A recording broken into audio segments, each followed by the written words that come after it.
The little red bar is going kind of slow. Okay. So I believe we are up on YouTube right now.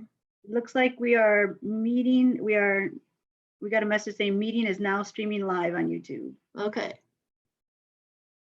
Okay. So I want to see all the board members, I guess.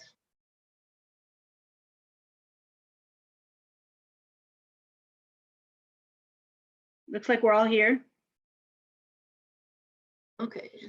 So do I have you? I have 1, 2, 3, 4, 5. Okay. So there's a delay, but I think we're ready to start. Gloria, I know that we're up. So you're the only one who's unmuted. So I'm gonna mute myself and you can go ahead. All right.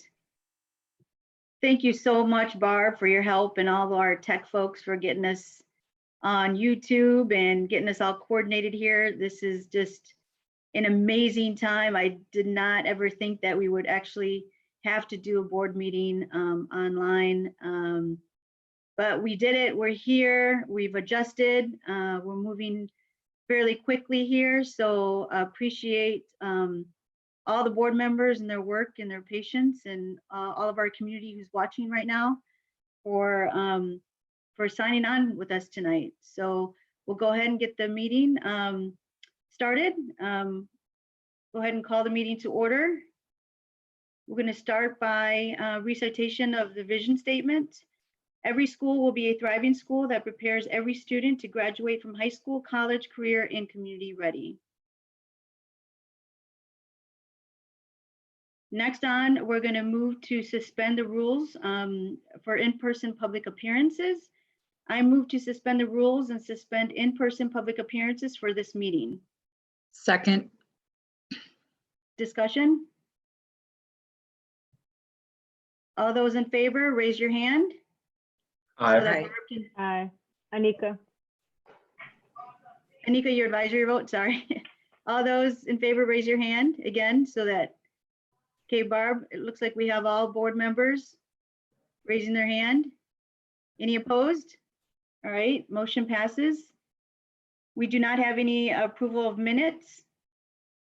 Next is a summary of written registrations. We were able to request written registrations for this board meeting, so I will go ahead and review them. There were 5 written submissions. 1 opposed to rolling out online learning given the current situation with homes, family, and children. 1 in support of online learning, but frustrated by not having it up and running already. 2 in support of maintaining current MMSD employee health insurance providers, plan design, and employee premium contributions during the duration of the public healthcare crisis. We had 1 in support of urging the district to focus its work with at-promise learners who specifically on early intervention needs in students with disabilities. Board of Education meeting. This will be followed by a short press conference announcing the results of the voting. The board will continue to discuss the timing of the referendum vote as more information on the status of the coronavirus becomes known. And then we do have an update on the COVID-19 update, but before I provide that update, I just want to say a few words. I want to thank all of our teachers, principals, and entire MMSD staff for their leadership in moving with a sense of urgency to adjust to this unprecedented public health crisis. I want to thank our families for their patience while we move our students to an online learning environment. We understand the struggles that you will face months to come, and I'm confident that we will get through this together. A special thanks to our superintendent, Jane Belmore, and her leadership team for the long hours and swift adjustments to ensure that our children are able to have their needs met with food access and planning learning environments. Finally, thanks to each and every community member who has come forward to help their fellow neighbors and our most vulnerable community members, United Way of Dane County and the Boys and Girls Club, Madison 365, and many others who have led the effort among the many community leaders who jumped in without question that it was the right thing to do. Our thoughts are with our healthcare workers who are at ground zero right now, putting themselves at risk to help those who are impacted by COVID-19. So as a school district, we are working together to guide our work around virtual learning in MMSD. These circumstances are unprecedented and complex for the Board of Education, staff, children, and families. We are going to focus on supporting each other with essential, simple solutions that make sense. We will focus on sharing resources, communicating and having grace with each other as we find success, making mistakes along the way, and experience challenges along the way. As we move forward with our MMSD virtual learning plan, we know that we cannot do the same things that we did before when school was in session. Some lessons and expectations are no longer possible, but there is work that we know are essential. Supporting teachers next week as they strengthen their knowledge of virtual teaching and learning as they work together virtually to share resources and share the responsibility for instruction. Spending the first week of virtual instruction with students focusing on building community, combating isolation, and supporting children and families as they prepare for this new way of teaching and learning. Teachers will be holding virtual homerooms, morning meetings, and check-ins with students. Movement, health, and good nutrition will be emphasized. We know that families are all experiencing change right now, and we need to expect and honor the day-to-day challenge that exists. Our central office teams are busy creating tools and resources for staff, children, and families. This will take time, and our work will continue to evolve. Our chiefs are in communication with principals daily. While we don't know everything right now, we are trying our best to answer questions and create systems and the infrastructure to serve as many teachers and children as possible. Thank you for your understanding, your patience, and your strength during these times. We can and we will find our way through this together.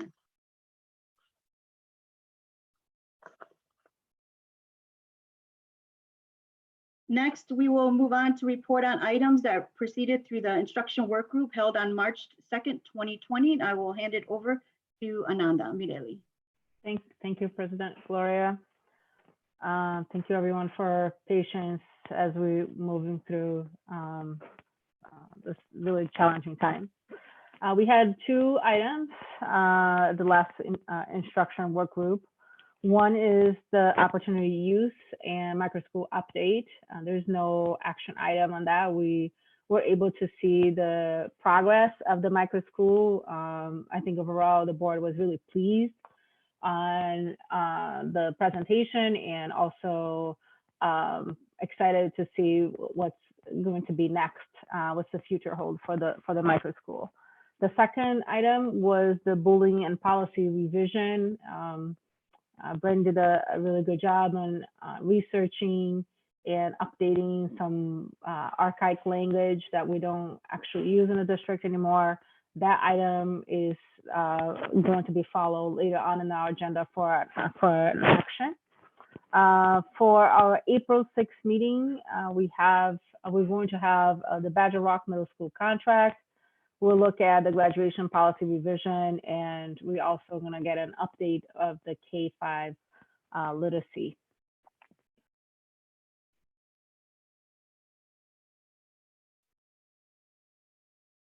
That's it for me. Great, thank you, Ananda. Next, a report on items proceeded through the operations work group held on March 9th, 2020. Go ahead and hand it over to Kate. Thanks, Gloria. So we met and had a very productive meeting on March 9th. We covered two things, one of which is an action item for tonight. So we covered the preliminary budget as well as several early votes for our budget going into next academic year. So several of those will be action items tonight, including our healthcare vote. The other item that we discussed was our referendum aligning on language, et cetera. And as Gloria mentioned, we have decided to postpone that given the uncertainty in the world around us. And we will be rediscussing that in our next operations work group. We know that there's probably lots that we will still not know. That work group is scheduled for April 13th, but we want to have the opportunity to revisit that as a group. So our April 13th agenda will include the referendum again, as well as our strategic equity projects and non-early action items for the budget next year, as well as our procurement policy for consent items. So, and that may continue to evolve based on the COVID-19 evolution as well. So that's all from me, Gloria. Great, thank you, Kate. Next, we move on to action items that proceeded through the instruction work group held on March 2nd, 2020, and that is the anti-bullying policy and policy revision. I move that the Board of, go ahead. Go ahead, Gloria. Okay. I move that the Board of Education approve the changes to Board Policy 4510, anti-bullying, as set forth in the documents provided for the March 23rd, 2020 regular Board of Education meeting and effective immediately. This is Ananda, I second. Second, any discussion? Anika, your advisory vote? Aye. Okay, all those in favor, if you can raise your hand so Aye. that Barb can see us all. Aye. Aye. Looks like, Barb, we got 7-0 passing. Next item, action items that proceeded through the operations work group held on March 9th, 2020. Thank you, 7-0. Yep. Next, we will have Board Policy 6178, surplus assets. I move that the Board of Education approve the revisions to Board Policy 6178, surplus assets, as set forth in the documents provided for the regular Board of Education meeting dated February 24th, 2020, effective immediately. This is Second. Nikki Vandermeulen, second. Okay, looks like we got Nikki second. Okay, Anika, any discussion? Anika, your advisory vote? Aye. All those in favor, raise your hand. Aye. Aye. Aye. Okay, it Aye. looks like, okay, any opposed? Okay, motion passes 7-0. Next, early budget proposal, 2020 summer school budget. I move that the Board of Education approve the 2020 MMSD summer school model and 2020 budget in the amount of $3,463,231.21 with funding from the 2020-21 summer school operating budget. Second. Any discussion on that? I just want to thank Kelly and folks who are coordinating our ability to recover rapidly moving forward. And so I appreciate that they're assuring folks that we are looking to summer programming and we're planning ahead. And I'm excited to see us move beyond this current moment. Great, thank you, Ali. Anika, your advisory vote? Aye. Okay, all those in favor, raise your hand. Aye. Aye. Aye. Okay, any opposed? Motion passes 7-0. Early budget proposal, employee healthcare benefits. I move that the Board of Education approve maintaining the current 2019-2020 healthcare budget and Dean as a provider while moving to Quartz as a second provider and adopt a healthcare plan design which includes prescription copays of $6, $15, or $30, employee premium contribution at 2.5, 6, 10, and 12% for respective employee groups, enrolled in the HMO plan, and 5, 12, 20, and 24 for respective employee groups enrolled in the point of service plan. Gloria, before we second this one, can I just ask a process question? Sure. There are two proposals here. Right, You just read the motion for one of them. yes. Do we want to motion, discuss, move on, or So, yeah, how do we want to do that? so we can have a discussion. We'll vote on this. If it fails, we'll move on to the next one. Okay. So then- I'm going to recuse myself from both conversations due to conflict of interest, but I think it's a really important thing that kind of the full spectrum of possibilities is articulated to the community. Okay, Nikki here. Sorry, Kate. No, I was Go just going to second it so we could have discussion. So this is Kate. and- I'll yep, second it. Second it. Kate, second it. Discussion? Nikki? Yes, I think both options need to be presented and then to have the vote on each one, because I think our community needs to know everything that's on the table. I Yeah, agree we'll with go, Ali. we're gonna vote on both. So, Ananda? I have a question, Kelly. When is maybe, I don't know if it's Kelly or Deidre, like when is the last day that we can actually make that vote final? What is our deadline?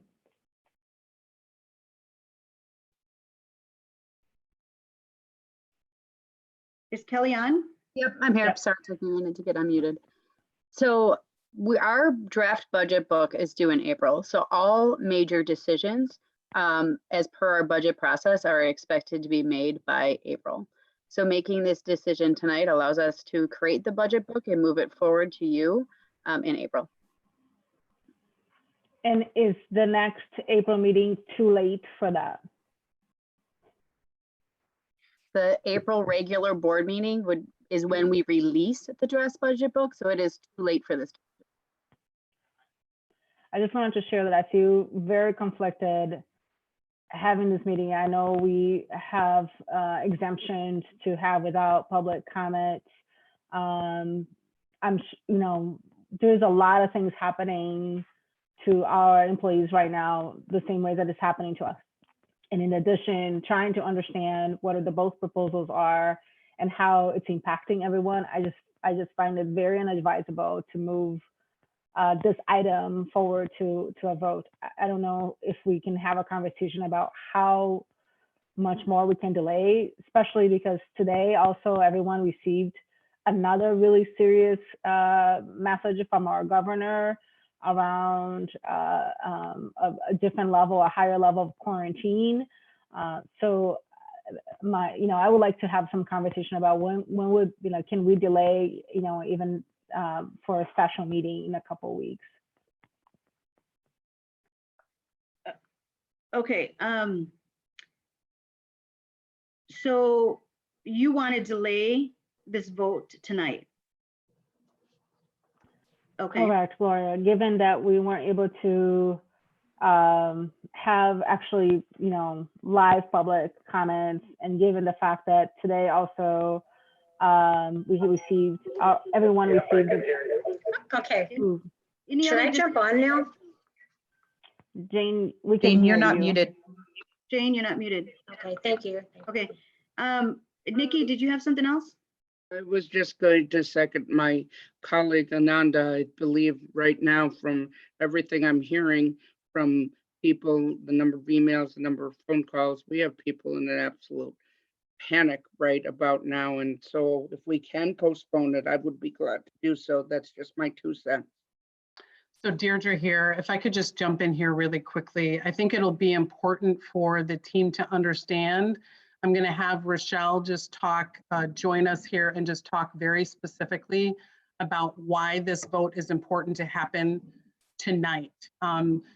Either one of these changes is going to require us to be supporting our school community staff and making these transitions.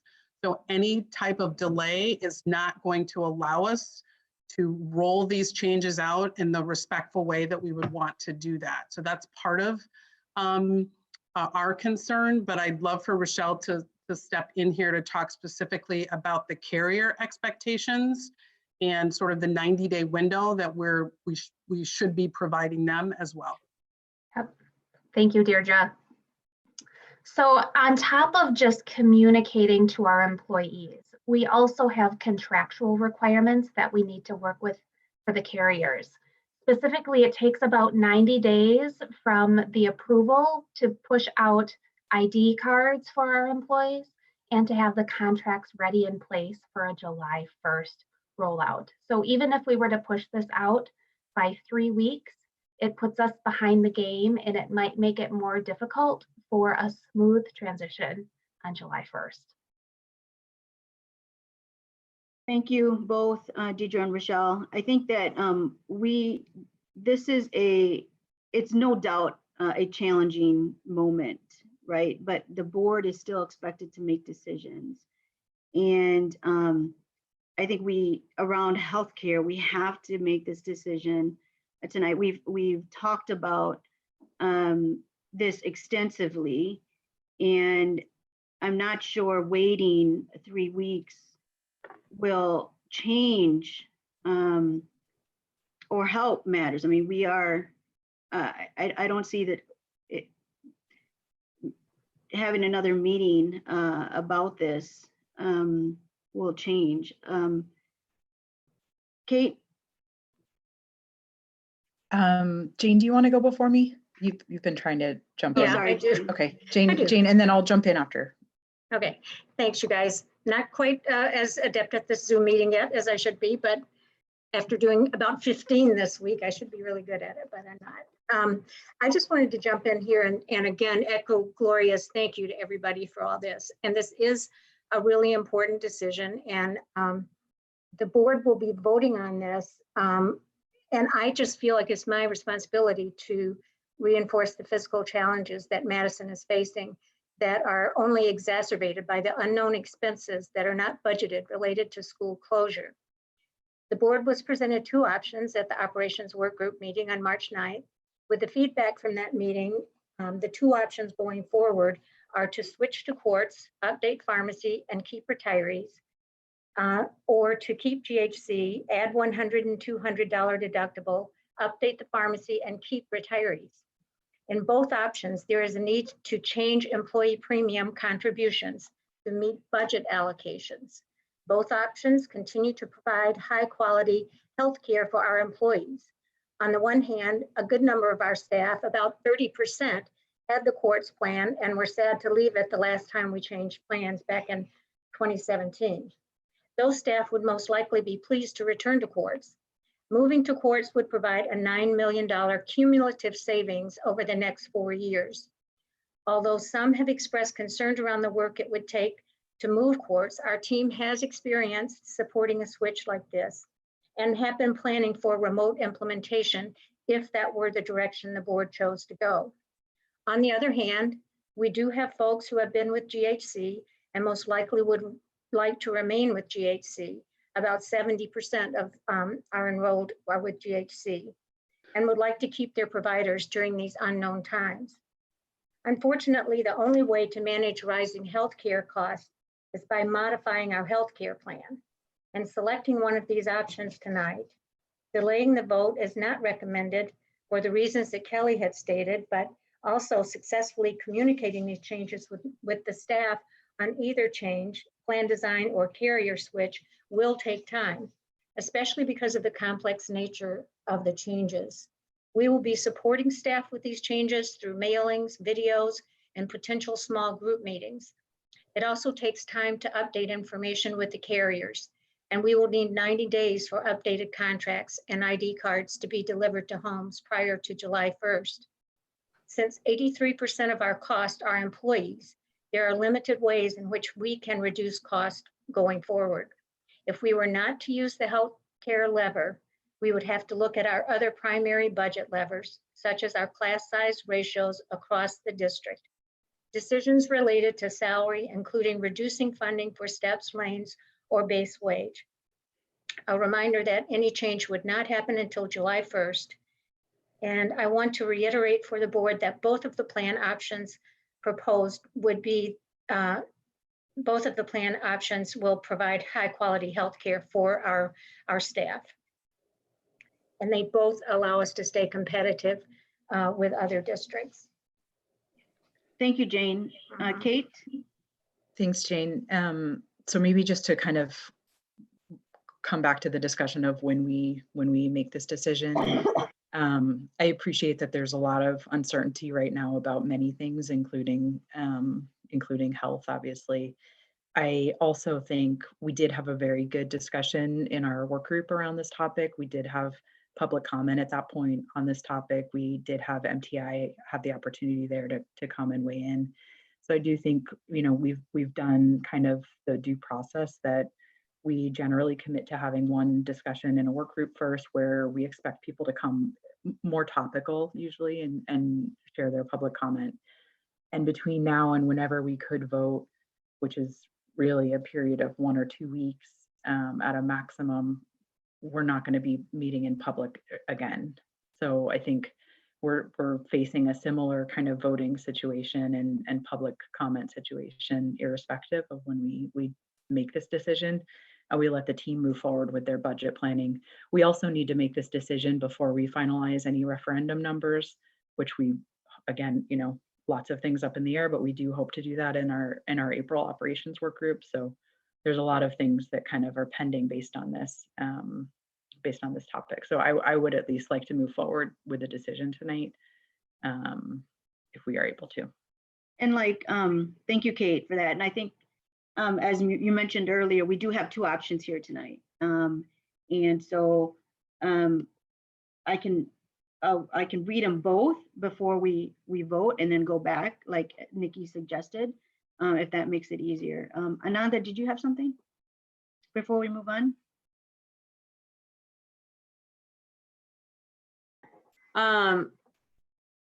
I was hoping to get Callie, thank you everyone for the conversation. I was hoping to get Callie on again I know Callie, you have already explained to us quite a few times, but I think now it's more important than ever to talk about the potential 9 million savings with the switch of the healthcare plan, in particularly around, given that the industry is going to take a potential hit because of the high need and shortage of staff and, you know, et cetera, and also uncertainty around what could be the plan costs moving forward, as well as how is the district thinking about reinvesting any potential savings or any estimated savings over the next 3 years into staff salaries or investing in staff and personnel? Sure, there's a lot in there. Let me take the high level answer regarding the $9 million. And I will take the question regarding how the district would use the $9 million. But after that, I'm gonna hand it off to Rochelle for your specific questions as it relates to the healthcare industry. Being our expert, she's the best person to answer that.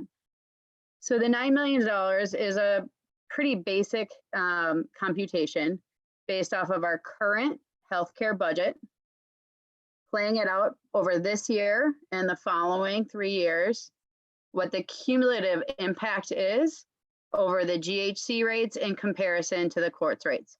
So if you were to select the courts plan, cumulatively over this year's budget going on into the future, it's $9 million worth of savings, okay? Versus if you were to fund the GHC plan, that $9 million of the budget over the next 4 years goes into funding healthcare. So that money is spent for you into the future. It's money that is not otherwise available for other investments. So to link that to your question, how would we fund it? Well, it's a board's decision in any given year about how you fund individual priorities. So I can't say how the board would fund it, but of course this board has made multiple high profile goals for the future, including full day 4K, daily world language, excelling opportunities for opportunity youth, to name many more. Ali will talk about the hopes and dreams she has about arts and music. Any one of those ideas is including Grow Your Own, is a $1 million plus investment. And it's not often that we have $1 million to $2 million to invest in something once to make a big hit.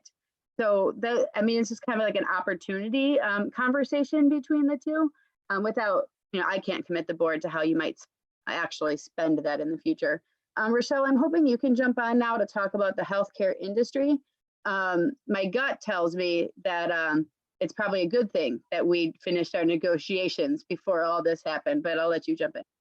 Yeah, that's correct. Thank you. For the healthcare industry, by building in the rate caps that we've been provided, it in essence locks in our renewals for the next 4 years.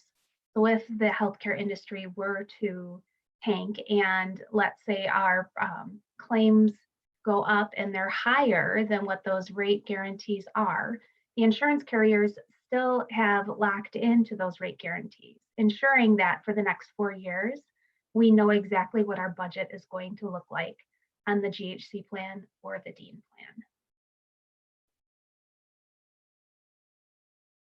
Thank you both. I feel like we have a pretty big responsibility here to both make sure that healthcare does not increase, in particularly like right now in the next year, and also making sure that we're investing all the savings into directly benefiting our staff.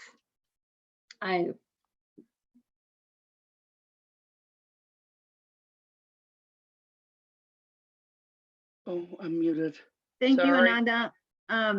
Nikki, and then we're gonna move on. You're muted. Okay, on that, sorry, new to Zoom. Can you hear me now? Yes.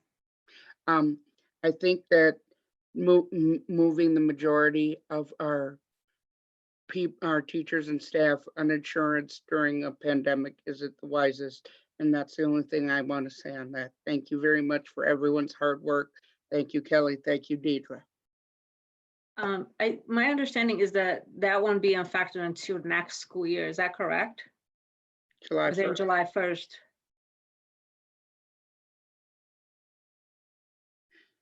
It is correct that it is July 1st. Of this year. Okay, we're gonna move on. So as Nikki suggested, so I did, there are 2 action items here.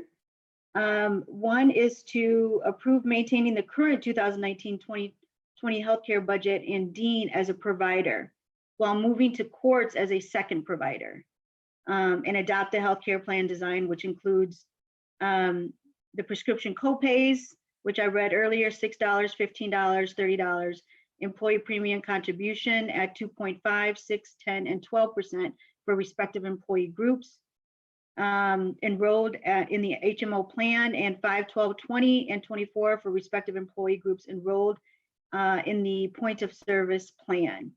And the other option is to approve maintaining the current 2019-2020 healthcare budget and current providers, Dean and GHC, while adopting a healthcare plan design which includes $100 single and $200 family deductible, prescription copays of 6, 15, or 30, employee premium contribution of 2.5, 6, 10, and 12% for respective employee groups enrolled in the HMO plan, and 5, 12, 20, and 24 for respective employee groups enrolled in the POS plan.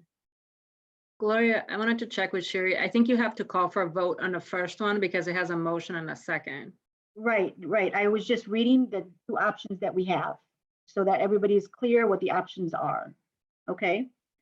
So the first one is I move that the Board of Education approve maintaining the current 2019-2020 healthcare budget and Dean as a provider while moving to courts as a second provider, and adopt a healthcare plan design which includes prescription copays of $6, $15, or $30, employee premium contribution at 2.5, 6, 10, and 12% for respective employee groups enrolled in the HMO plan, and 5, 12, 20, and 24 for respective employee groups enrolled in the point of service plan. Can I get a second? I think I seconded earlier. Okay. That Okay, first thank one. you. Yeah. Okay. Any discussion around that? Okay, all those in favor? Gloria, Go can I just want to share, this is a really, so we have 2 options for 2 very good providers. and one of which involves a change of primary provider for 70% of our staff, one of which doesn't, one of which provides a locked-in savings for us that is very real. And I think, you know, this is obviously a difficult format to have a robust discussion in. We had, I think, a very good discussion last time around this topic. I am in favor of keeping GHC right now. And I also want to say that should this come up next year, I think it would be a different discussion. In this current moment, I think asking our people to change their primary provider is not, it's not what we need. And we are, by doing that, we are investing an extra $2 million a year in our staff for the next 4 years via healthcare. And I want to make sure that kind of as we go into next year, we can revisit this discussion, because we know we will renegotiate our healthcare plan next year. We will need to, because we know we are not facing a great rate increase next year. The cap is there, and I'm glad there's a cap, but it is not a very attractive 4-year path here for GHC. And so this isn't the moment, I don't think, from my perspective, to navigate that. But I do think that in terms of guiding kind of staff, et cetera, between now and then, this should be a very real option. Or we need GHC to come to the table with a different path, because it's not viable. So I know that we're a little bit kicking the can for Rochelle and Deirdre and Kelly next year. I know you guys have done this before, and we'll do it again. But I think for right now, what we need to do is lock in with GHC and very much reopen this discussion, as well as the discussion of moving away from Dean to a single carrier, which most of our surrounding districts would have just one carrier. So I think that's the other big lever here. But we're going to need a big lever next year on top of what we've already locked in, because what we've locked in isn't gonna be good enough. Great, thanks, Kate. Looks like we had Nikki, No, I Ananda. removed it. Oh, you removed it. Okay, Ananda, and then Chris. Savian also And had, Savian. and Jane. Thanks, Kate. One thing that you're missing in this is that that with Quartz, we have somewhat of a greater guarantee as far as how much it costs. And with staying as is, we're asking staff to pay more in a time where, you know, a lot of economic uncertainty may be on the rise. I do prefer GHC as an insurance. I was one of the employees that got significantly impacted by switching from, at that time, UW to GHC. I think that we are continue to be in very different times where guarantees like which health insurance, the broader menu of health insurance to pick are no longer part of our day-to-day operations. And that is unfortunate. However, considering both options, considering the fact that we will have with Quartz a guarantee of a non-increase guarantee, especially given the economic situation that we're about to have, knowing that Quartz means UW Health, which is, you know, one of the best UW systems, or the best medical systems in Wisconsin, knowing that they're not going to go anywhere. I think that, you know, it is not a small, it's not an insignificant consideration. So, you know, I am weighing a lot of different aspects on that, but in particular, like not wanting to raise the amount of insurance premiums for our staff, and then adding to that a significant savings that could go back to investing in staff and directly impacting staff.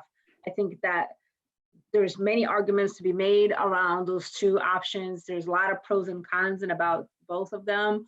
The ones that I'm at this point prioritizing is a financial bottom line. And I understand the changing in insurance. It's a pain. I've been there.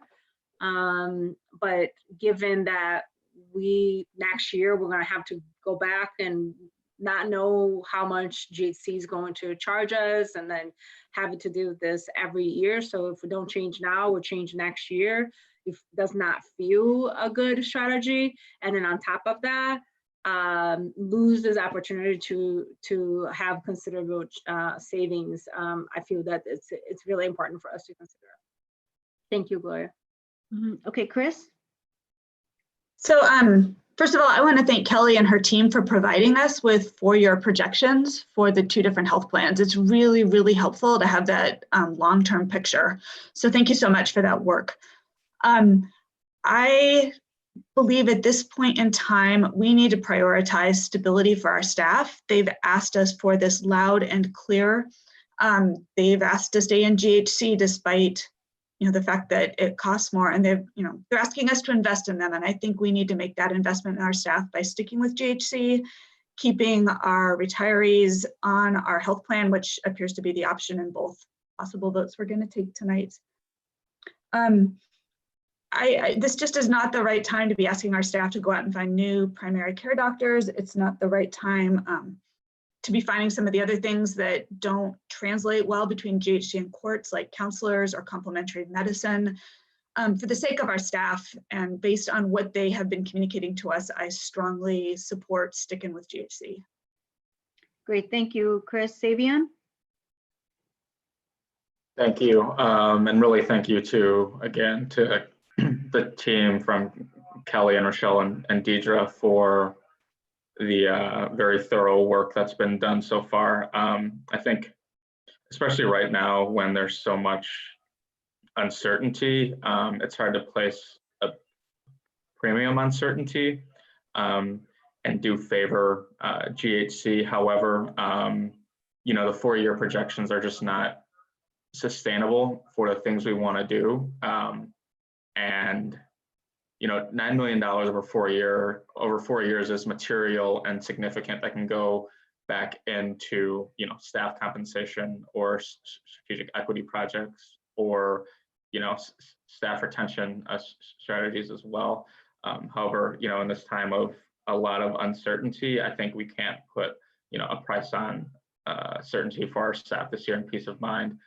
So do favor sticking with GHC. Great, thank you, Savion. Jane? I just wanted to point out that we may not be able to Kate's point of doing this again next year, we may not be able to negotiate with courts again next year. Those are kind of unknown things. We actually have Rochelle answer that. My understanding was that this is a negotiation into the future, and so the rates are capped, and the chances of these rates falling are slim to none. So these we won't have any real negotiation into the future, I guess is what I would say. But Rochelle maybe has more to say on that.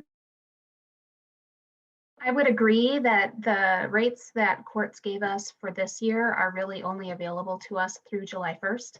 And if we were to rebid this next year, courts would look at our utilization, everyone who's gone to the doctor or the hospital over this upcoming year.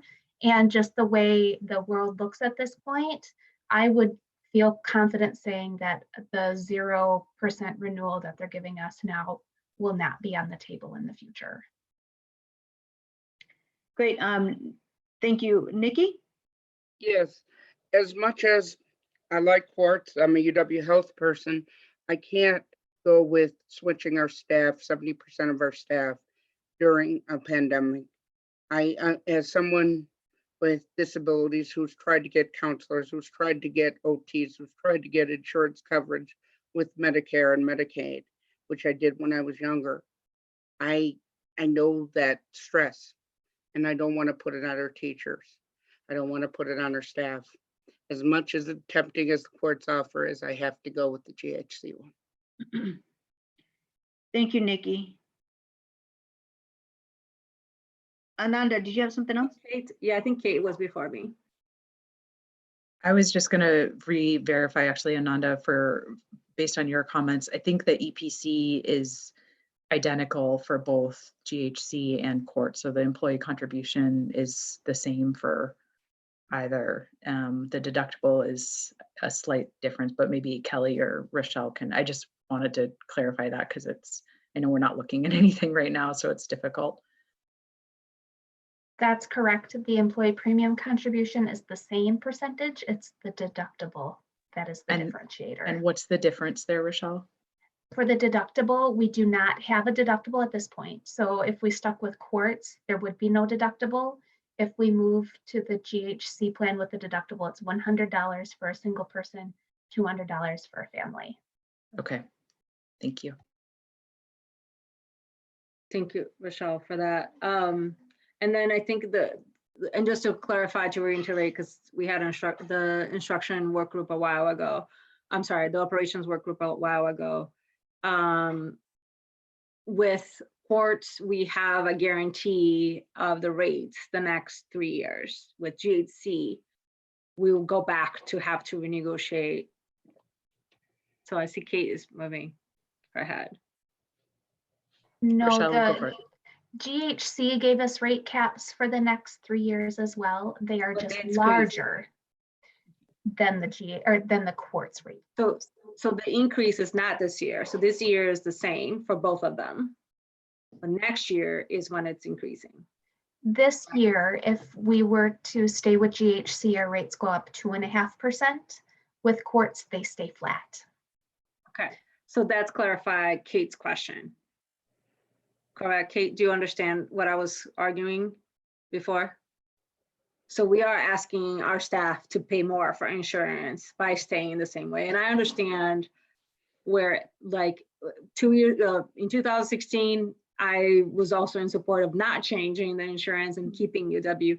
And UW at that time, Quartz now, was the most popular plan at that time. So all the staff, all MMSD staff moved from what was once the most popular plan to GHC. So I think for me, and I understand that MTI did a lot of outreach to their teachers and to their union members. Right now, we are in a different landscape, both from an economic perspective and also like the future of how much healthcare is going to cost. We already know that without anything, right, with what we have been quoted in the past, that there will be a greater increase with GHC than with UW. And so to me, I feel like I appreciate Chris and Nikki advocating for what the teachers have said in the past or recently around wanting to stay with the same. I mean, that's what everyone always would want that. But whether we are delaying the situation to next year or in 2 years, and given that GHC has not really given us really good rates for both premiums and deductible, either now or later, I feel that we are talking about different things, right? Like we talk about, staying the same, but then, asking people to pay more. And we know when we talk about people paying more, who are going to be the greater, have the greatest impact are the single parents, are the people of color in a district, teachers of color in a district, right? Are people that are paycheck to paycheck. And, a $50 deductible, is significant. And then we're talking about also around potential savings, a significant savings, and how do we use the saving to continue to offset and reinvest in staff. So I think the conversation, I don't honestly, like, no means to disrespect our workers and our staff, and also the work that MTI has done to to reach out and to get the voice. I think in any other situation, I would have also support staying the same, given that we don't know what the financial implication is going to be on healthcare plans in the future, given that we are already asking to, you know, to pay more for this coming year. You know, I feel that like how, you know, we needed to figure out how we're going to negotiate that. And then also given that next year, we're back to renegotiate. So if we don't change this year, we're changing next year. And then we're asking, so we're either changing the plan, the way I see it is we're either asking people to change the plan in July, which could be the potential of the tail end, hopefully the tail end of the coronavirus. So people still have their primary care providers until early summer. And then guaranteeing them that they don't have an increasing of investment in their healthcare. Or we say, stay the same, but you're gonna pay more, right? And so I think to me, that's where like I'm trying to reconcile that. Thank you, Ananda. I think this was a really robust discussion. I mean, we've had, you know, these discussions and before in our operations work group meetings, and I appreciate everybody's thoughtfulness around this topic. It is I agree, a very critical time right now, and healthcare is something that in the future people are going to have to. It's going to continue to increase, and so I appreciate everybody's perspective on this and being very thoughtful. Going back to the motion here, let's take a vote. The motion that I just read was moving to courts. We're going to go ahead and take a vote. All those in favor of this first option to move to courts, please raise your hand. Okay. Aye, looks like we got Ananda. Okay, any opposed? Raise your hand. Everybody. Okay, so we have 1, 2, 3, 4, 5. Ali has recused herself. And so motion fails 5-1. So next is I move that the Board of Education approve maintaining the current 2019 to 2020 healthcare budget and current providers, Dean and GHC, while adopting a healthcare plan design, which includes $100 single and $200 family deductible, prescription copays of $6, $15, and $30, employee premium contributions at 2.5, 6, 10, and 12% for respective employee groups enrolled in the HMO plan, and 5, 12, 20, and 24 for respective employee groups enrolled in the POS plan. Can I get a second? Second. Nikki seconded. Any discussion around that? Anika, I'm sorry, your advisory vote? It looks like aye. Okay, all those in favor, raise your hand. Aye. Aye, it looks like 1, 2, 3, 4, 5, 6. Okay, any opposed? Okay, motion passes 6-0. Ali has recused herself. All right, moving on to the early budget proposal, strategic equity projects. I move that the Board of Education grant early ordering of long lead time materials, equipment, or to accelerate necessary planning for summer programming. An increase of $50,000 to the 2020-21 Forward Madison budget to support the continuation of the accelerated licensure in special education program. B, an increase of $120,000 to the 2020-2021 mental health budget to support expansion of the behavioral health in schools program. C, an increase of $40,000 to the 2020-2021 mental health budget to support expansion of the Bounce Back program. D, an increase of $55,000 to the 2020-2021 mental health budget to support expansion of the high school 9th grade CBITS program. And E, an increase of $250,000 to the 2020-2021 secondary program budget to support expansion of the Early College STEM Academy to 200 students. Can I get a second? Second. Nikki seconded. Discussion? Savion?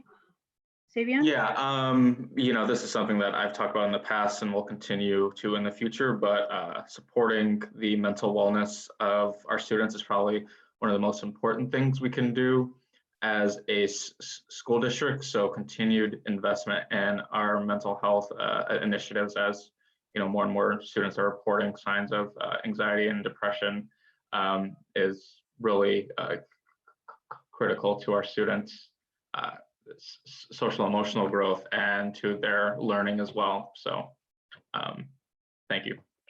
Great, thank you, Savion. I think we had Chris and then Ananda and then Kate.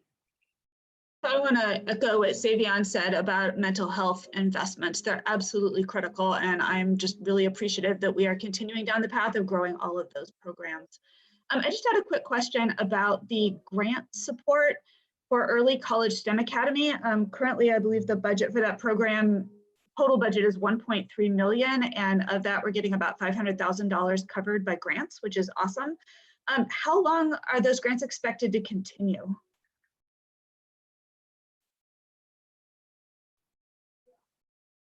Jane, any of your staff? Kelly? Yeah, I can jump in. I wasn't sure if Cindy was Okay. on or not. So it goes for another 3 years. It's until full implementation. So the expectation is that we continue to kind of increase our investments over time so that we're eventually fully funded. And that was the agreement that the board made when the Early College STEM Academy existed, was that we would use braided funding, is what we call it, between local resources and funded resources until the point it's like fully at capacity, and then the district would fund it. And that's part of the 3-year MOA that the board has signed. And then one other question about Early College STEM Academy, which I support continuing, but I know we're losing a number of high school electives next year. I've heard of choir sections, orchestra sections, women's studies, all being eliminated due to enrollment, and Early College STEM Academy is taking 200 kids out of our high schools. And I'm just wondering if there's a link between Early College STEM Academy and losing some of the diversity of electives in our high schools. Yeah, there is no link. The reason that those classes were closed are because we've been much stricter on the minimum enrollment that is in the class size policy. So you might recall the class size policy has a 15 minimum, and underneath that requires extra approvals. In the past, particularly as it relates to high school elections, we've allowed a lot of those classes to go. So we've had classes of 7 and 8 kids across all of our high schools in multiple electives. And due to the budget constraints this year, we just really were tighter on the class size policy all around. So there was no direct link. The $250,000 is repurposed from available resources within the secondary budget that we had moved over. So there was no budget reductions directly due to Early College STEM Academy. Thank you. Great, thank you. Ananda? I just wanted to get legal counsel, Sherry, if you can. I understand that this action is coming all together, but I have a conflict with the letter E for the Early College STEM Academy. Is there a way to still remove that, or should I just recuse from the entire item?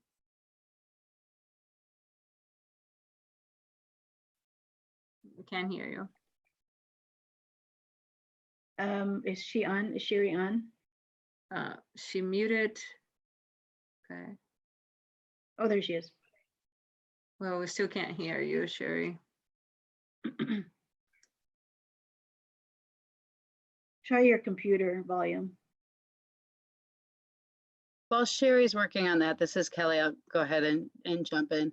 Ananda, you could kind of amend your way out of one of those particular items. So Gloria could reread the motion for the pieces that you can vote on. You can take the vote on that.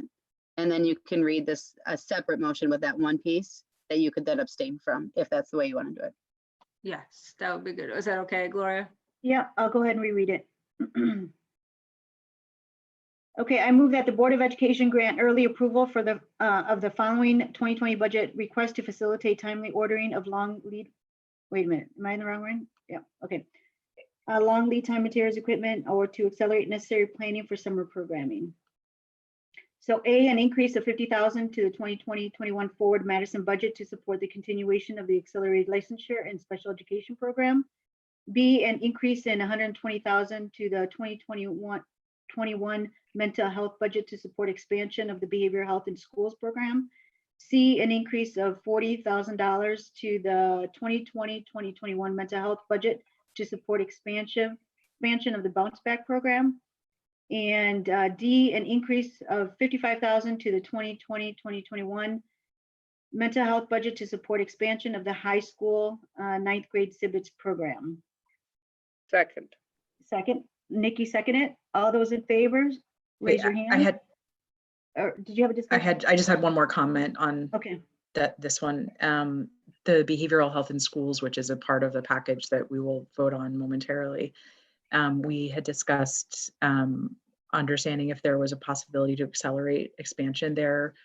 And I think we may see a proposal. I don't know, Kelly, you can maybe let us know in April around what that looks like. This is a vote on, I think, what the original proposal is, and if the board were to see fit to continue to expand or invest in that program, we could do so in addition at a different time, correct?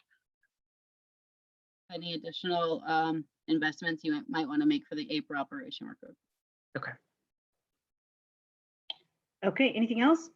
Anika, your advisory vote? Aye. Aye, okay. All those in favor, raise your hand so Barb can see us all. Okay, motion passes 7-0.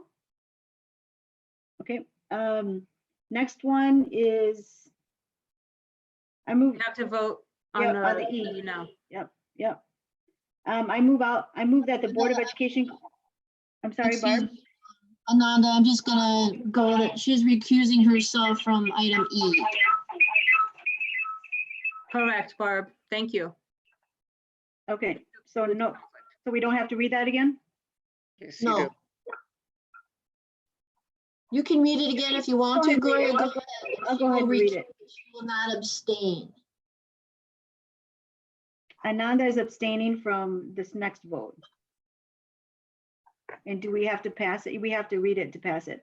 I move Go that ahead. I move that the Board of Education grant early approval of the following 2020-21 budget request to facilitate timely ordering of the long lead time materials, equipment, or to accelerate necessary planning for summer programming. E, an increase of 250,000 to the 2020-2021 secondary program budget to support expansion of the early college STEM Academy to 200 students. Can I get a second? Second. Okay, Nikki, second. All those in favor, aye? Raise your hand. Okay. Ananda has recused herself. Motion passes 6-0. Thank you. Okay, now we're May moving I- on to the consent agenda. 1 second, Gloria, before you take up the consent agenda, Okay, administration is going to be withdrawing item 10.10, urban triage contract. Michelle Nichols can address that if she wants to right now, but it is withdrawn from the consent agenda. I would like to hear why.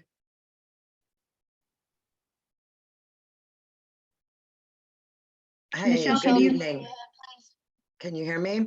yes. Yes, so at this time, I'm withdrawing that consent item for approval because a large part of the budget was designed for actually starting the after-school BSUs, hiring and training facilitators, and being able to provide the ongoing support for the students in the BSU. So the conversation that I need to have with Urban Triage at this point is there was a portion of the contract that was related to lesson planning and curriculum development, which will be, we still want to honor that, but that amount will be will be reduced from what is in the actual board docs right now. And so I will work that out with Urban Triage. It will either come back again next month or the amount will be below the threshold for board approval. Great. Ali, and then Ananda. Yeah, so I just want to speak to kind of the necessity of investing in Black excellence, because we've had this entire year and haven't made a substantial investment. And this period of time in which folks don't have access to school exacerbates achievement gaps. And so whatever we can do to support folks in the community in terms of getting resources directly to students remotely, I think is something we need to resource really well and facilitate to the greatest possible extent. And Nichelle, I encourage you and partners to be agile in this moment, but also to, make sure that we've utilized resources in the effort of Black excellence, because we haven't done so. And, it's the end of March. And so I guess I'm curious as to an update of how much we've spent so far of the resources we've dedicated to Black excellence. And then Kelly, if we don't spend the resources that we budgeted this year for Black excellence and for kind of, the community's approach to Black excellence, what happens to them? So thank you, Ali. I don't have those figures in front of me, but it's pretty much the same amount that I reported at the February board update under the superintendent's update. I'm more than happy to pull those exact figures and send them to you. And I agree. It's unfortunate that in particular, this idea that was fully supported by the think tank, which I thought had been voted on at the last board meeting, Me too. did not go through, and we do need to be nimble and flexible in making sure that our students and our families still feel supported. Okay, Ananda? You want me to Point answer of clarification, President. I'm sorry, can I ask that Kelly answers the question about what happens to the funding if we don't use it? So any program is set up in the budget year that if the funding is not spent, it falls to fund balance, and then the budget resets at the beginning of the year. So the full funding would be available starting June 1st. July 1st, right, Kelly? I'm sorry, July 1st. Yep. Thank you. So we would just move this funding to next year in addition to a matched amount that we have already allocated? Or we would stretch the funding from this year across 2 years? No, neither. So every budget year is its own individual year. So the year ends and then next year starts over. So they will have the same amount on July 1 starting the year that they had as last year, July 1. So they would, if they don't spend it, they lose it? Yeah, the district does not have rollover funds in that way. So then it would be particularly to the benefit of Black excellence that funding be utilized before the end of this fiscal year, before June 31st. 30th. June 30th. If it was impossible to use it, it would be available for use. They're not in session, of course, is the challenge that Nichelle's having. Absolutely, but this funding was mostly for out of school time.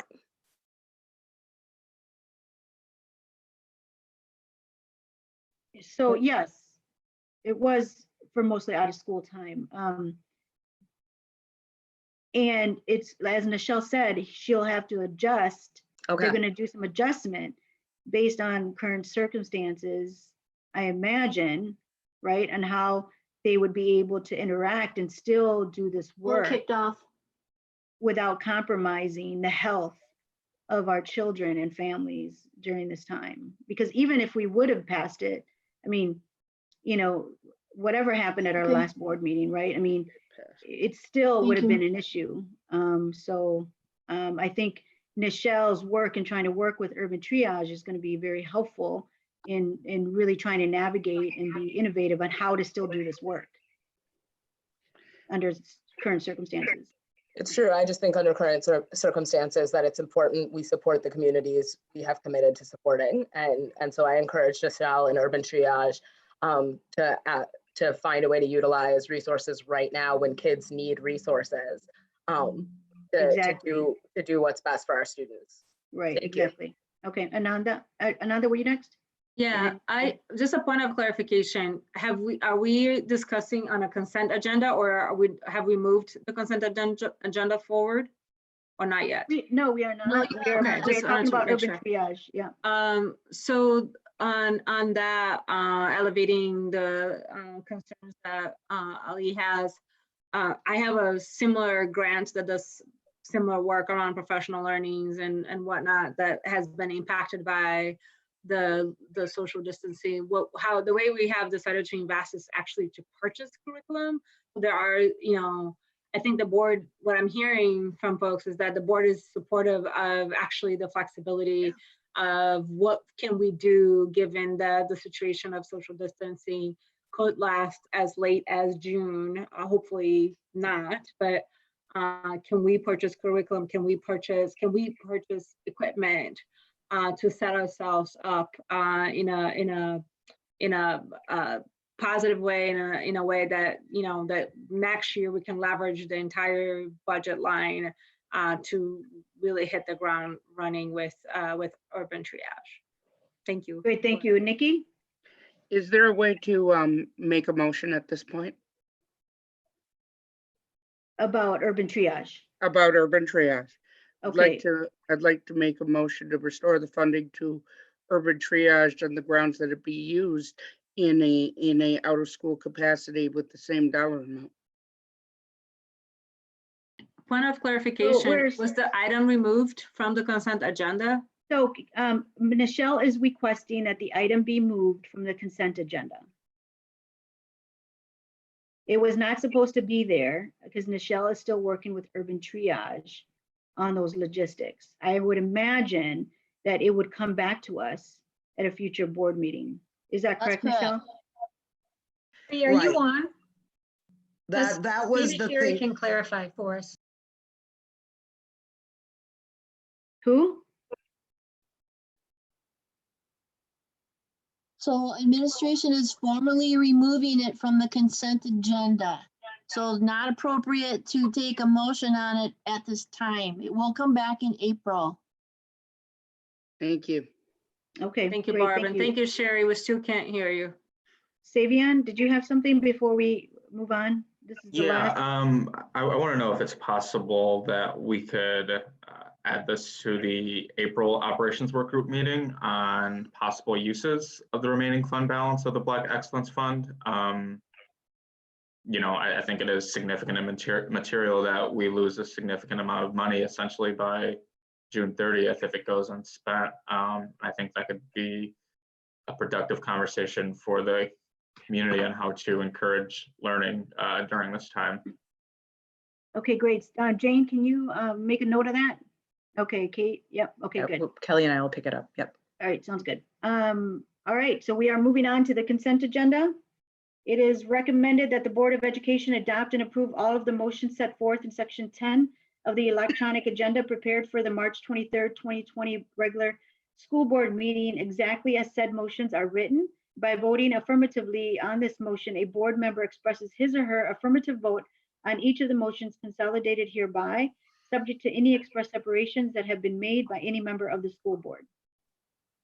I need Can a I get a- separation. Can I get a second? Second. Okay, Nikki, you seconded? Okay, Ananda, you got separations? Separation 10.9 due to conflict. 10.9, okay, any other separations? 10.6, please. 10.6, any others? Okay, we are removing 10.9 and 10.6. All those in favor? Anika, your advisory vote, I'm sorry. Aye. All those in favor, say aye.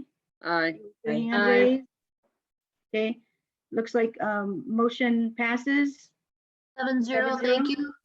Okay. So now we will work with 10.9. Or let's do 10.6 first.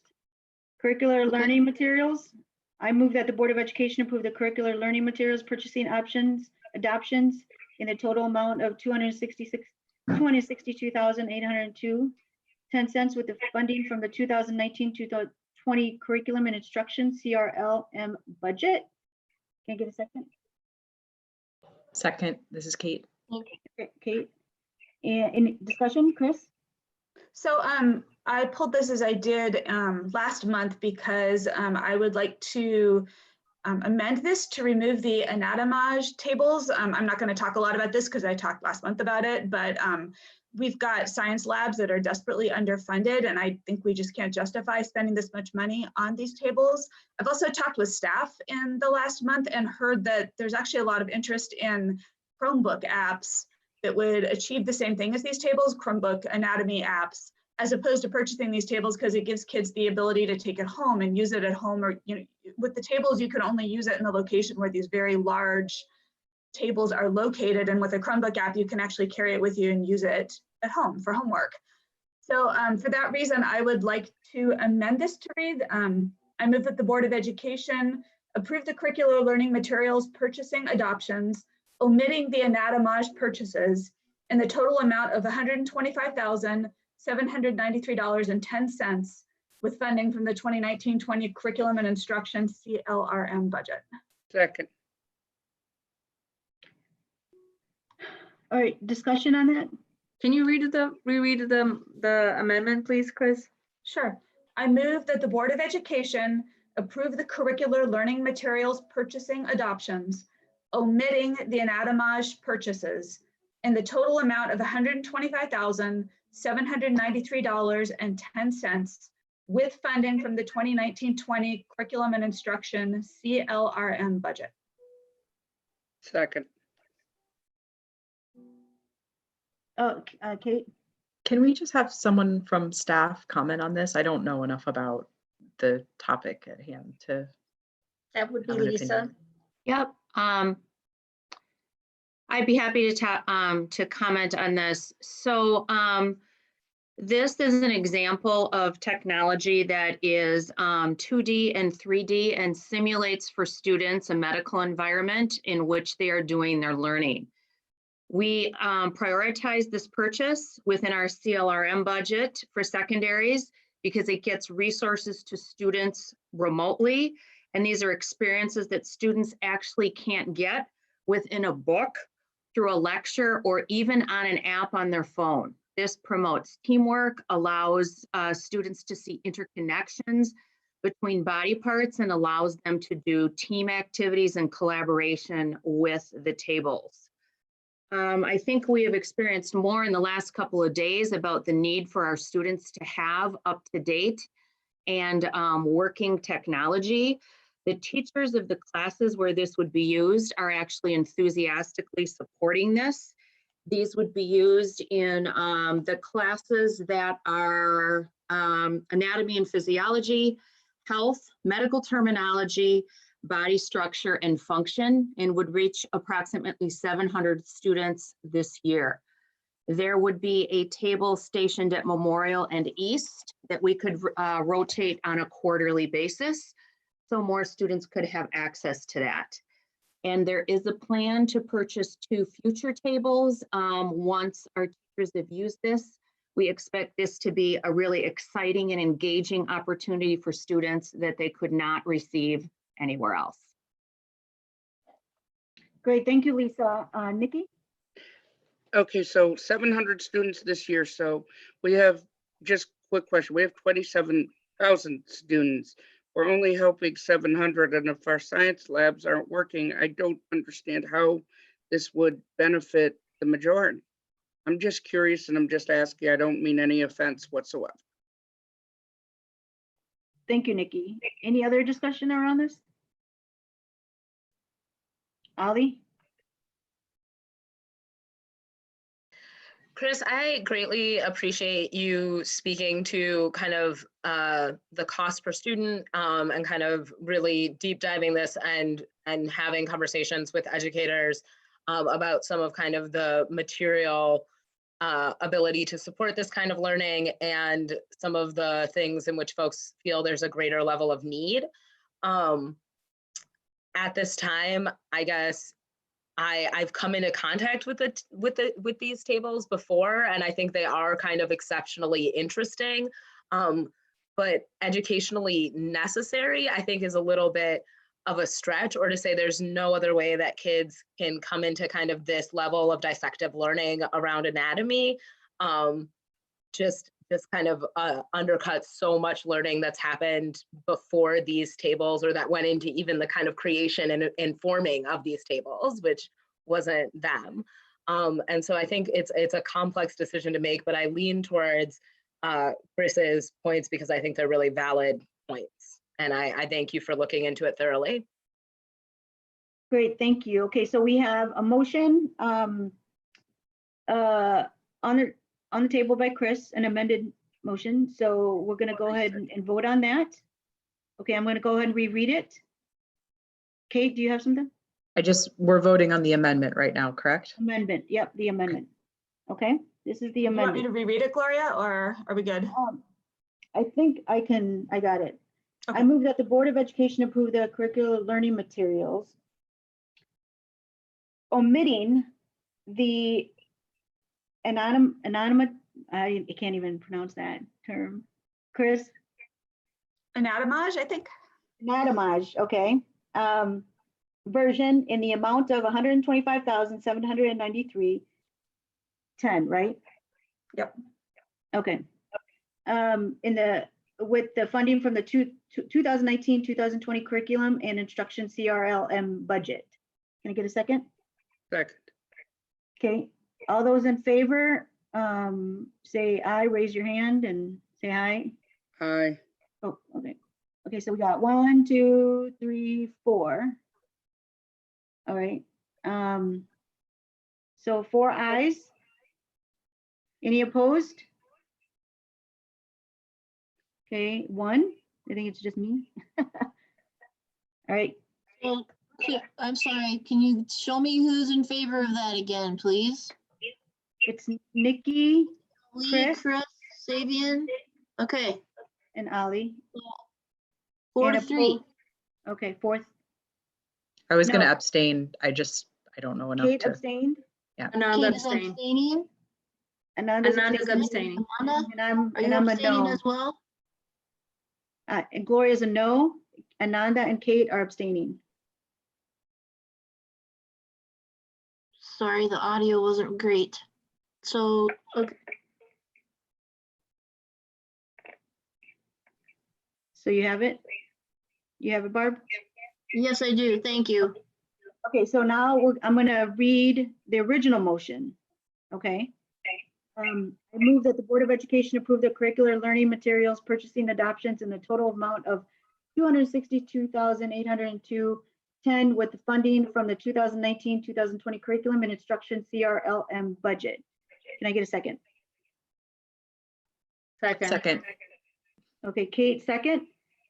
Kate, all those in favor, raise your hand.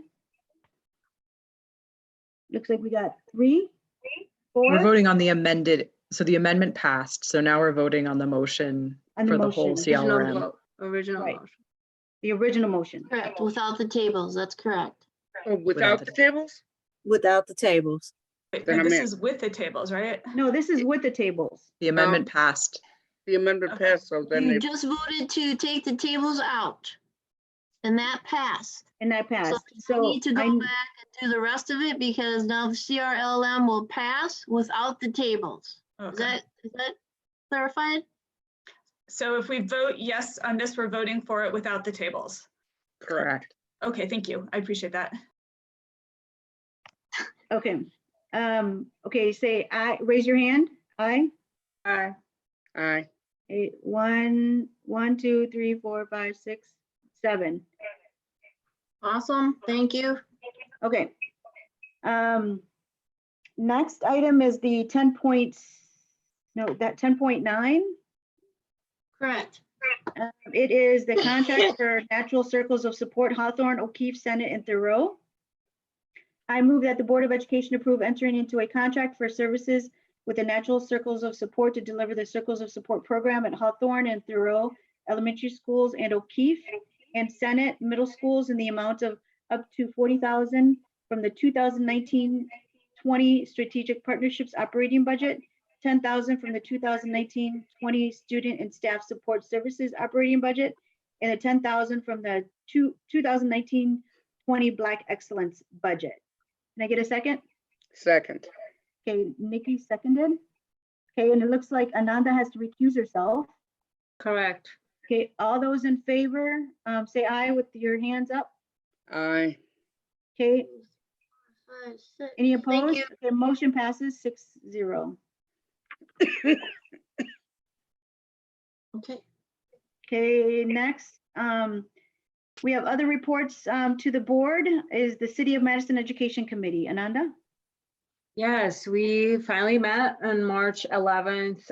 We've been discussing some of the work that the district has been doing around transportation, and also how we're going to move recommendations to the committee.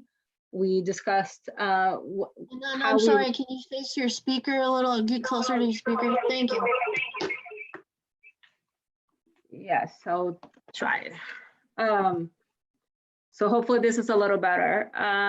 We discussed potential recommendations for the committee moving forward. What is going to be our protocol and process to selecting the committee's priorities without being redundant. We considered the work that the district has been doing around transportation, in particular for students that are have lost the city bus cards. So we're looking at all the data, the impact on that, the impact on that this year, and then the impact in the years to come, and choosing and having more comprehensive conversation around that, and how can the city and the county align its resources to support our students. We have looked also at additional priorities so we can continue to move the discussion forward. Great, thank you, Ananda. Anika, Student Senate? The Student Senate met on March 4th, where we met with TJ McCray to talk about our district's Chromebook policies. And then we also talked about the behavioral educational plan and potential resolutions to talk about the different aspects of it. Great, thank you, Anika. MSCR? MSCR was supposed to meet on the 18th. Unfortunately, due to COVID, we did not meet. Okay, great, thank you, Nikki. Next, we have other business. First is 14.1 disallowance of claim.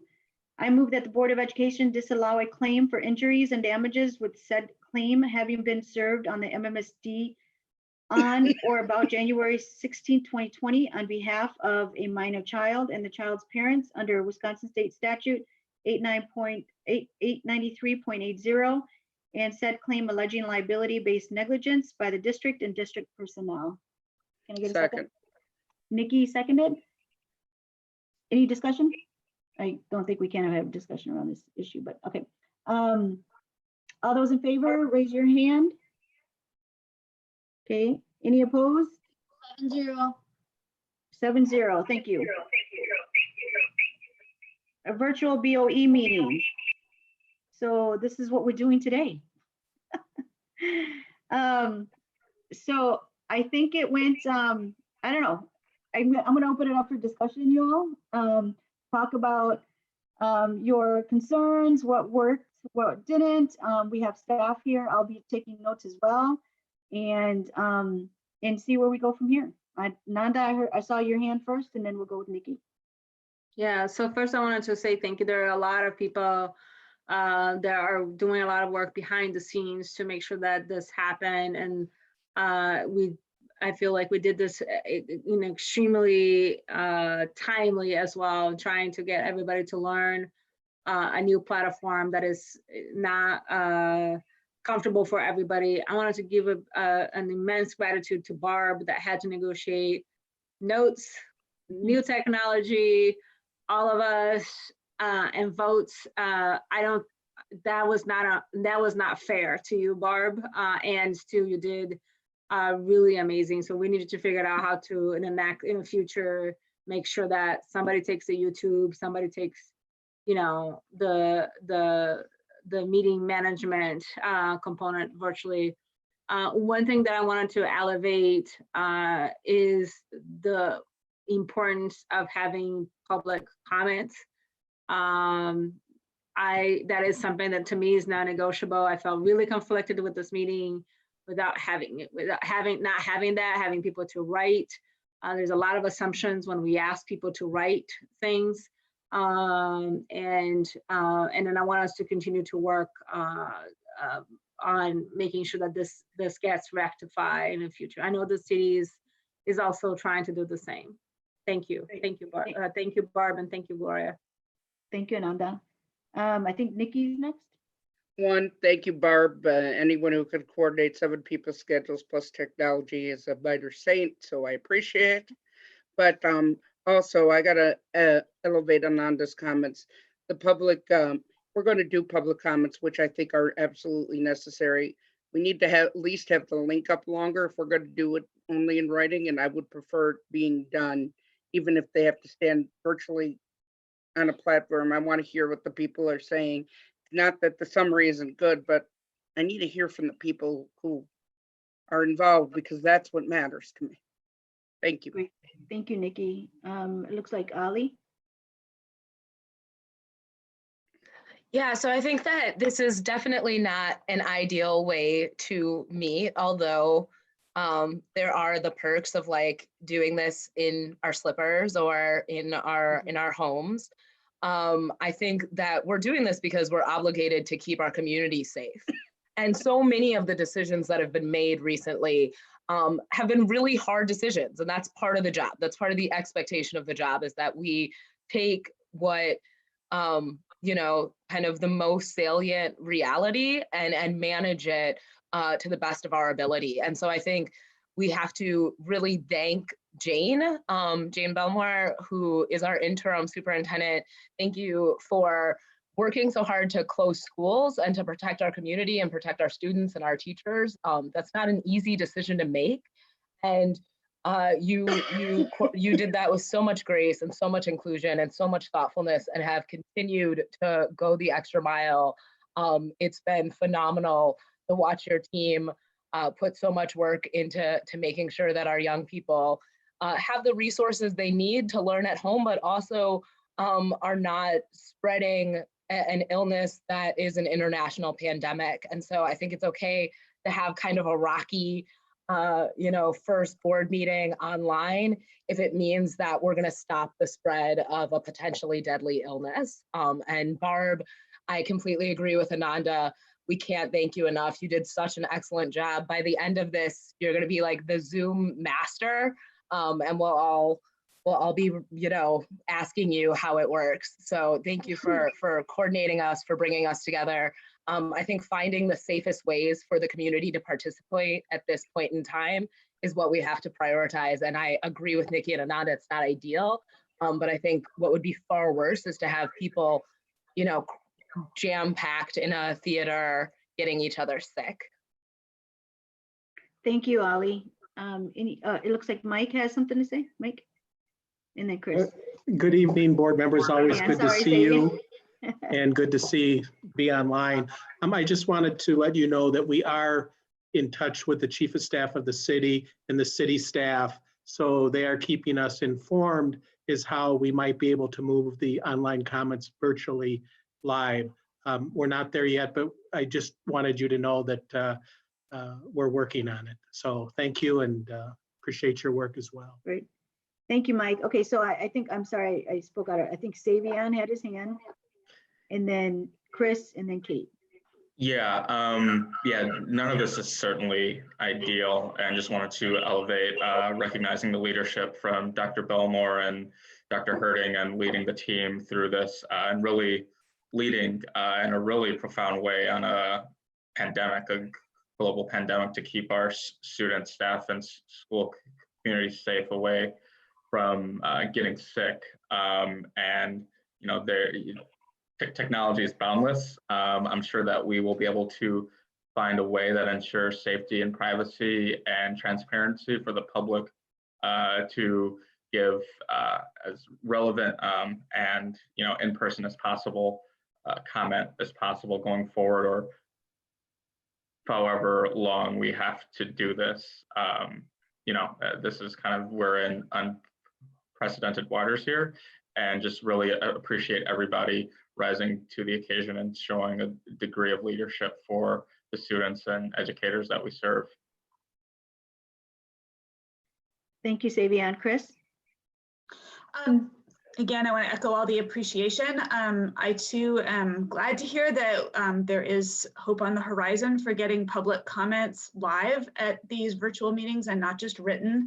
That said, many of the people who are making all this technology work behind the scenes are also just keeping the district running in a virtual way every single day, and that is a ton of work. And I want to give my heartfelt appreciation for that. I understand that that has to be the top priority right now.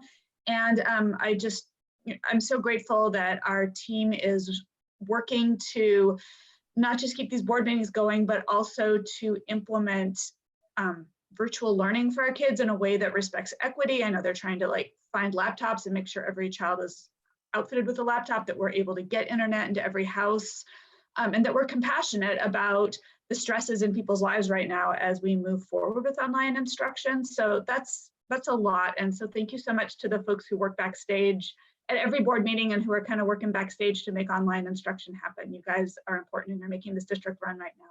Thank you. Great, thank you, Chris. Kate? So I was going to start with a question, actually, just to some of the staff here. So Barb, TJ, others, is there anything that you would want us to do differently? We have 2 work groups coming up. They'll be in a similar format. Is there any feedback that you would have to make this work better for all of us? Jane, Mike?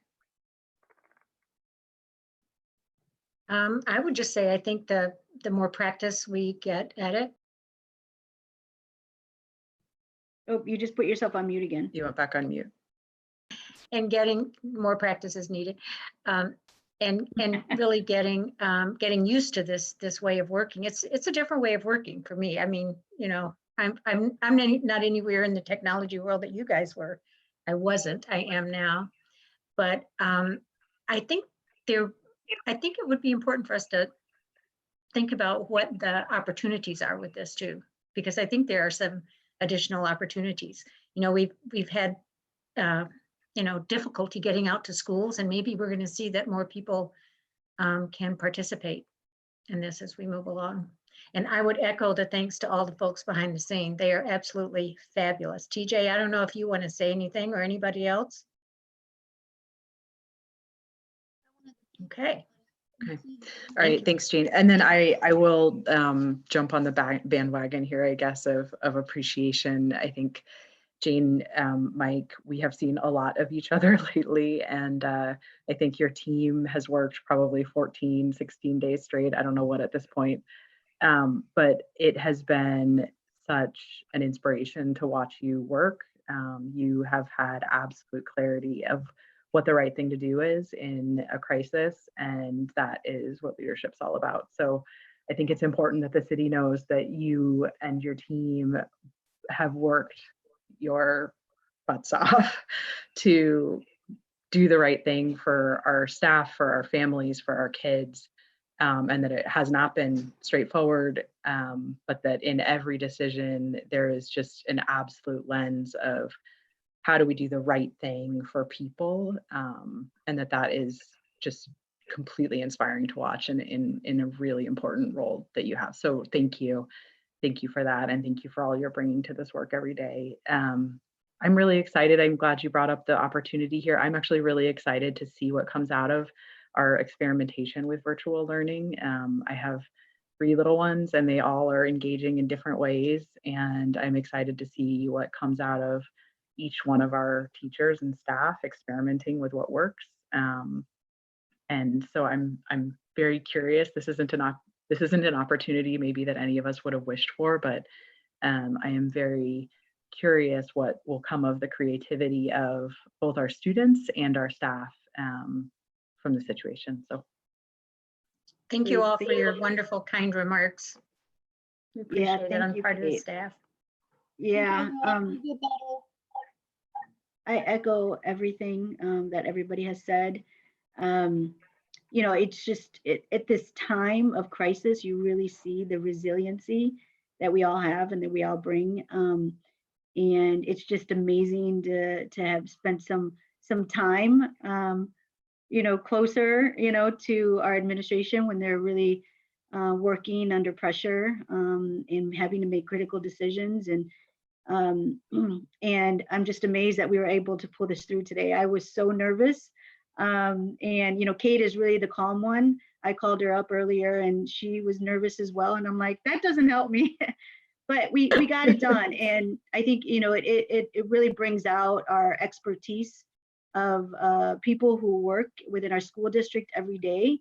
And to be able to adjust during this time of crisis is just amazing to see. And so I feel very proud to be a part of this board at this very moment. And I think this board has had to make some really critical decisions. And it's not like any other board that I can remember that's had to make some of these decisions and to be part of an administration that is caring, who every day support our kids and our families. And so I'm just really proud to be amongst all you all and those who are listening today in our community who continue to support public education despite the challenges that we're under today. So thank you all. I feel optimistic that we will improve our virtual meetings. And yeah, we'll learn, right, as we move along, and we'll make adjustments. So thank you all for tonight. That is all that's on our agenda. So can I get a motion to adjourn? So moved. Ananda. Second. Ananda, Kate, seconded. All in favor, say, Anika, your advisory vote, sorry. Jesus Christ. There she. Thank you. Thank you. Aye. Okay, all those in favor, aye?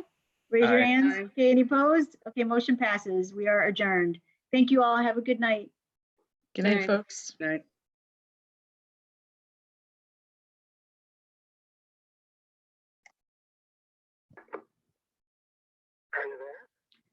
Yeah.